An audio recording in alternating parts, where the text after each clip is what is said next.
తమిళనాడు చెన్నై ఎయిర్పోర్ట్లో భారీగా బంగారం పట్టుబడింది. సింగపూర్ నుండి చెన్నైకి వచ్చిన శ్రీలంక ప్యాసింజర్ దగ్గర 13.5 కిలోల బంగారం స్వాధీనం చేసుకున్నారు కస్టమ్స్ అధికారులు. దీని విలువ 8.5 కోట్ల ఉంటుందని అంచనా.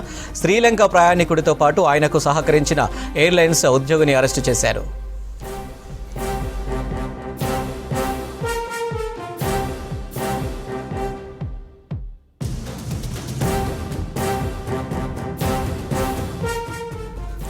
ఇదే ముందస్తు సమాచారంతో సింగపూరు, మలేషియా, శ్రీలంక నుండి వచ్చే ప్యాసింజర్లపై నిఘా ఉంచారు కస్టమ్స్ అధికారులు. సింగపూర్ నుండి ట్రాన్సిట్ ప్యాసింజర్గా చెన్నైకి చేరుకున్నాడు శ్రీలంకకు చెందిన వ్యక్తి. రాత్రి అంతా ఎయిర్పోర్ట్లోనే బస చేశాడు. అయితే అనుమానంతో అతనిపై నిఘా ఉంచారు. చెన్నై నుండి దుబాయ్కి బయలుదేరే ముందు బంగారం ఉన్న పార్సిల్ను ఇండిగో ఎయిర్లైన్స్ ఉద్యోగికి ఇస్తుండగా రెడ్ హ్యాండెడ్గా పట్టుకున్నారు.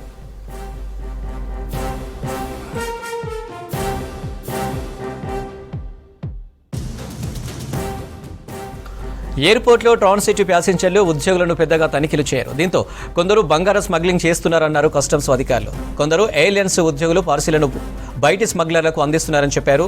శ్రీలంకకు చెందిన ప్యాసింజర్కు పలు అంతర్జాతీయ స్మగ్లర్లతో సంబంధాలు ఉన్నట్లు ప్రాథమిక విచారణలో తేలింది.